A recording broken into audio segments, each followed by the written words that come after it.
Alright guys and gals, this video is going to go through the 5 steps of drawing a Lewis structure. So it's going to be posted for a lot of these questions on here. If you need to watch the whole thing, let's watch the whole thing. If you just need to get to a specific step, feel free to fast forward to a specific step. So to talk about the 5 steps of a Lewis structure, we're going to do an example together. We're going to look at SiF4, silicon tetrafluoride.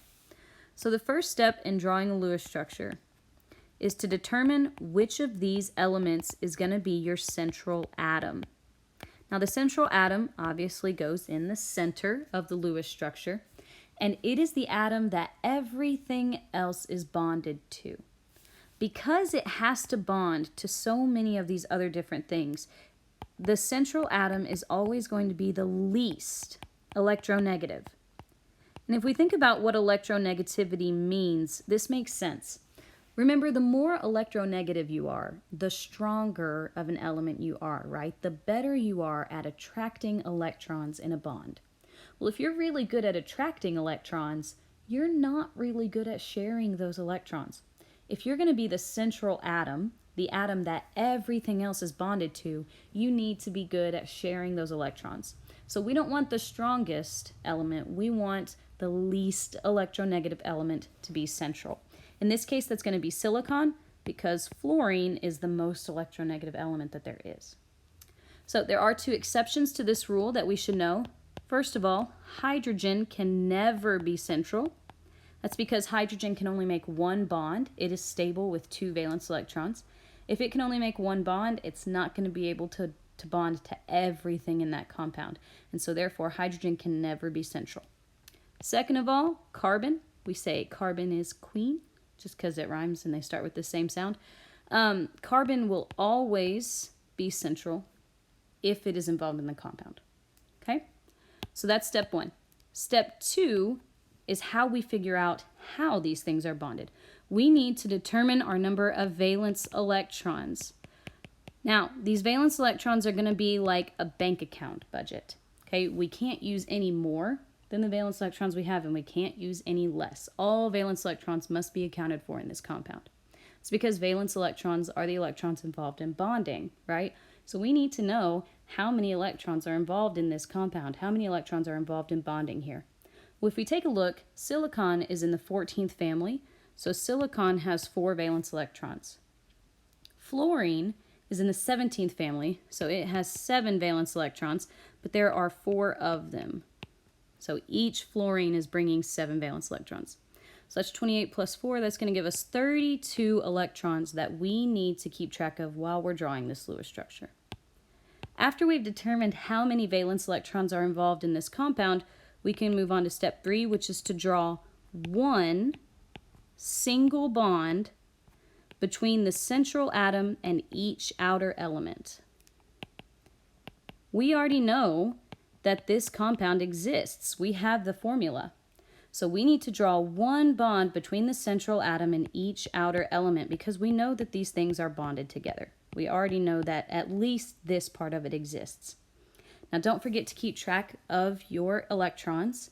There are 2 electrons in every 1 bond. So we have used, we have used 8 electrons here. That gives us 24 electrons left that we need to keep track of.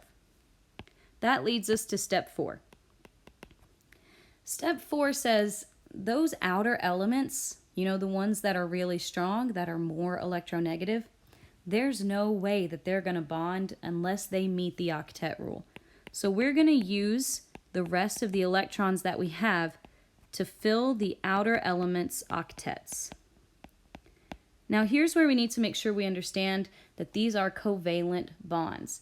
That means that this fluorine and this silicon, they are sharing these electrons in this bond. If they're sharing those, then this fluorine already has 2 electrons. Well, the octet rule says that it only needs 8 in order to be stable. So if it already has 2 and it needs 8, we only need to give it 6 more. And we need to keep track of that. Okay? And then if that fluorine is stable, well then this fluorine must also be stable, and it must also require 6 because it already has 2 from here. And again with this one. And again with the final fluorine. Now at this point, every element in this compound is stable and it meets the octet rule. But I told you that there were 5 steps, and that's because there are. The 5th step is very important. If you have extra electrons, at this point we don't. We have 0 electrons. But if you have extra electrons, then and only then do you place extra electrons on the central atom. The central atom only gets those electrons if there are any extra. There are not in this case, so we don't have to worry about it. If there are no extra electrons, we need to look at the octet of the central atom and determine if we need to double or triple bond. In this case, we don't need to because silicon already has its octet. Now, this is important to know. The central atom can break the octet rule.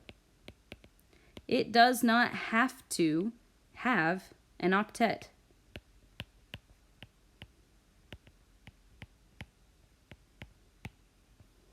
The central atom can break the octet rule. However, it is the only element in the whole molecule that has this capability. Every other element must contain an octet. All right. Let me know if you have any questions. Rewatch this video if you're still a little confused, or tell me if you need anything, guys.